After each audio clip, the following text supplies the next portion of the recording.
What is going on, everybody, and welcome back to CQN CryptoQuandary News. So today, a couple things I was going to get into was number one, the coin market cap.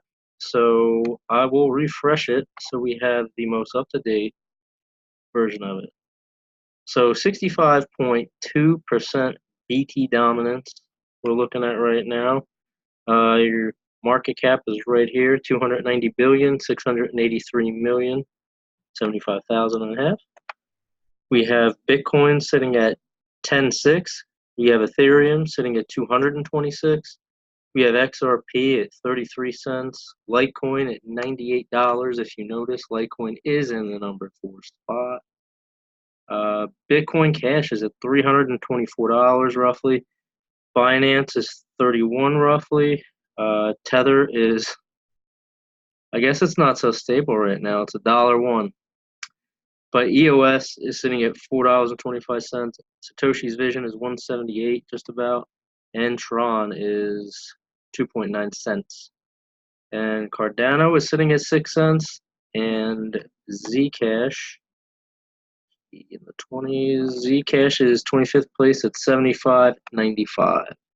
So with that being said, you notice it does look like, I mean, you can't really chart off of this, but just kind of a generalized overview. But it doesn't look too bad. I mean, everybody says Bitcoin crashed from 13 to 9. I guess that's a crash. I don't know. But my opinion, I just think it's getting ready for something better. But anyway, enough said. Moving on. So, McDonald's, Nestle, and Virgin Media. And this comes from Cointelegraph, which I also got from the CryptoCrunch app. Thanks to you guys at CryptoCrunch. McDonald's, Nestle, and Virgin Media joined the blockchain and advertising pilot. They all want in. I'm telling you, they all want in this blockchain technology. McDonald's, Nestle, and Virgin Media have joined, it's basically the title, developed by the Joint Industry Committee for Web Standards, a British United Digital and Trading Standards body. The new initiative aims to assess the potential of blockchain in the digital ad supply chain, as business media outlet Campaign reports on July 16. Announced in May 2019, blockchain-powered pilot is now joined by global industry giants, respective media agencies. I mean, basically what they're saying is they all want in. Nestle, Virgin Media, McDonald's. I mean, come on. It's basically what this article is, saying. Specifically, the media agencies will check not only blockchain's potential in increasing trust and transparency in the ad supply chain, but also see whether the technology can boost operational efficiency, and return on investment. Senior media and budget manager at McDonald's said, Kat Howcroft, this technology offers us the opportunity to see a truly transparent picture of our investment across the digital supply chain. We're also eager to understand the potential impact that this may have on our return of investment and efficiency. According to the report, trial is supported by London-based tech business Fiducia. JICWebs wrote that they will consult the industry on how to incorporate blockchain solutions for the digital ad industry if the test shows successful results. In late 2018, Japanese car manufacturer Toyota partnered with blockchain advertising analytics firm Lucidity to eliminate fraud when buying digital ads. So, for whatever reason, whatever the case may be, a lot of these companies want into blockchain. So, return on investment and whatnot, but McDonald's, Nestle, Virgin Media, advertising pilot. So we'll see what happens with that. We'll see, especially with certain people tweeting that they don't like, well, that person said they don't like Bitcoin and what it does, but it's blockchain technology. All of it is blockchain technology. It's all one. So, but moving on. Canadian town says yes to accepting Bitcoin for property taxes. That is huge in the, for adoption. That's huge. Canada, there's a town in Canada. What was the name of it?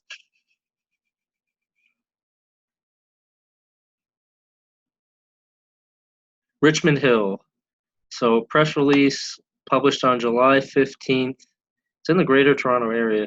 July 15th revealed that CryptoQuandary has begun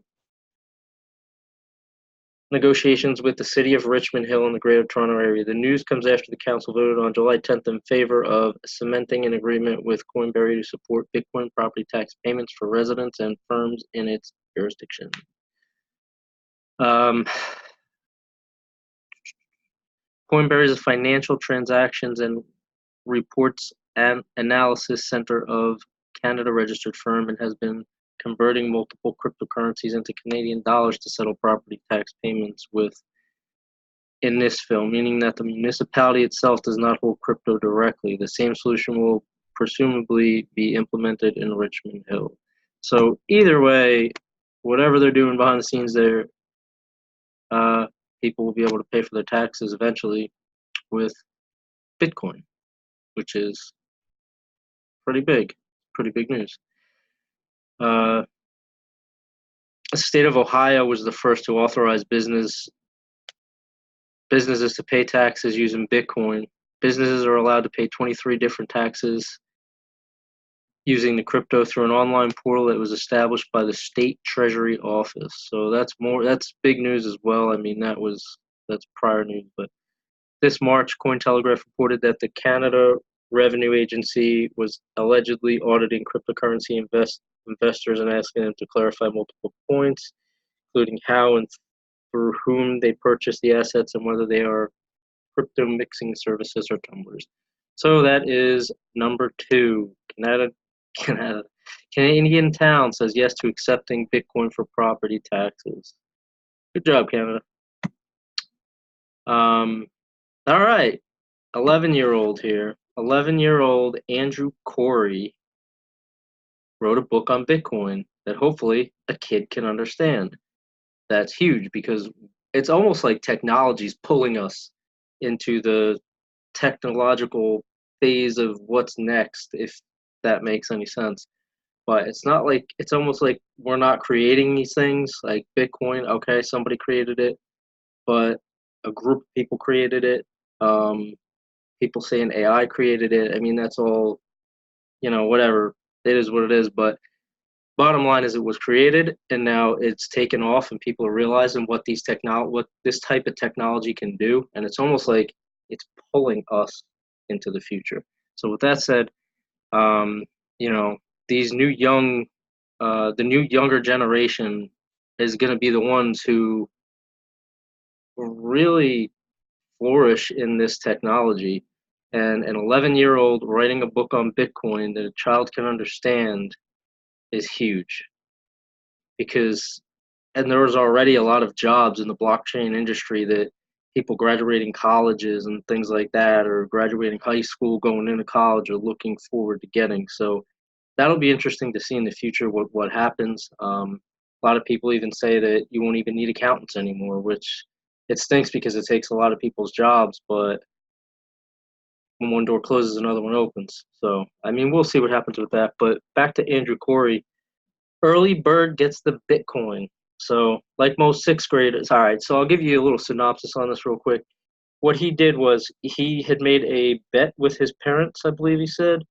Was looking for investment opportunity for $20 million. So he wanted to make $20 million by the age of 14, which would enable him to drop out of school. So, whatever, I'm just reading the article. According to an agreement with his parents, Corey came across Bitcoin and began reading stories and watching YouTube videos about mining and how to make money from digital currencies. So his father basically made a deal with him saying that, all right, well, why don't you get something together, put this information out, because it says, given the run up in prices last year when Bitcoin surged almost 17-fold, Corey wasn't sold on the cryptocurrency as an investment, and that's his father. But knowing his son was looking for sources of passive income, Jeff, his dad, convinced him to write and sell a book that could put all his research to good use and simplify the many complex ideas around Bitcoin and blockchain. It goes on to say anybody can learn about it if they want to spend 70 to 80 hours researching every source until they find a couple sources that make sense. And that's what Andrew said. That was his quote. who lives with his parents and younger sister in Wesley, Massachusetts. Hey, East Coast. The whole book, in simplest terms, is very easy to read and simple to understand. It's 57 pages long and includes chapters on the history of Bitcoin, Bitcoin wallets, cryptocurrency Ethereum, and initial coin offerings, or ICOs. This title has two meanings, with early bird serving as a reference both to kids for whom the book is written and the idea that people who got into Bitcoin early made fortunes. A wallet is like, and let me go back. We're still in the beginning, everybody. A wallet is like a mailbox. One of Corey's main objectives with the book was to find real-world analogies to Bitcoin and blockchain. So he basically simplified it, you know. He took all this information, simplified it into a book. However, the big takeaway message here, kid is 11 years old. Much props to him. I'll probably pick up the book just to check it out and read it. You know, but I mean, keep going, man. In describing a Bitcoin wallet where currency is stored, Corey writes that there's a public key that's available to anyone and a private key that only the owner has access to. Here's the analogy. Imagine there's a mailbox.